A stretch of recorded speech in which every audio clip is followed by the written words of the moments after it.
Hands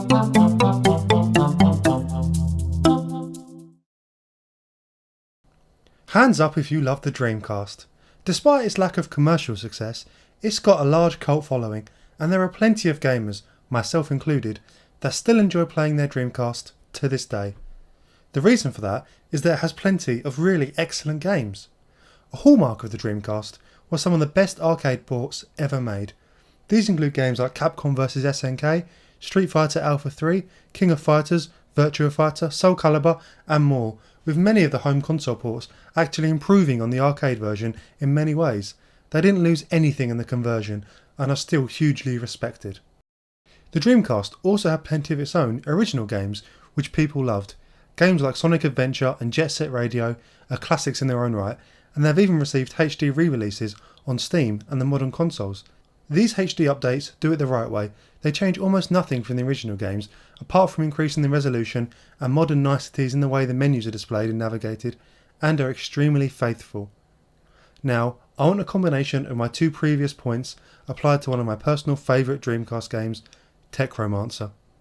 Techromancer is the perfect game to get a HD release, and let me tell you why.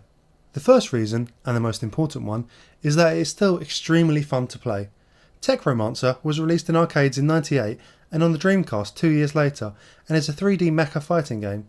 Each fight takes place on a 3D battleground with destructible terrain, as well as a number of different items and weapons that can be picked up and used during a match, which are unique for each character and convey a number of benefits. Deciding whether or not to go for one of these items or just keep going at the enemy is one of the core strategic decisions one has to make in the fight. It doesn't feature rounds either, with each character having 2 life meters, and these don't reset after the first one is lost, meaning that essentially there is one long round. Additionally, there is an armor mechanic which after a certain number of consistent attacks can smash the opponent's armor, causing them to receive more damage. Finally, there is a large number of special attacks each character can perform, as well as super attacks which can destroy any opponent in their last half of health on their second life meter. The second reason is that it was very highly received at the time, but didn't perform overly well commercially, and since it has never received any other ports, it's not particularly well known.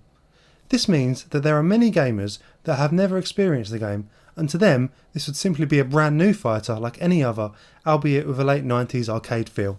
And the final reason is that I think it could easily convert to a game that modern gamers would enjoy. It's tight and balanced enough that competitive gameplay would be great fun. It already featured a form of online play in Japan, and the anime artwork used throughout the game would be a hit with modern audiences, with anime and manga's popularity in the West increasing all the time. This is why I think Capcom need to get on it and re-release this game with a HD upgrade. They can keep the gameplay the same, but simply update the resolution and textures, give it an online mode, and make it compatible with modern control schemes. I think it would be a win. Thanks for watching this video. My question to you is, what game do you think should have an updated version released? I'm not talking about remakes or reboots, but simply a re-released version of the original. What would your pick be? I hope you enjoyed this little video. If you did, please consider subscribing. Goodbye!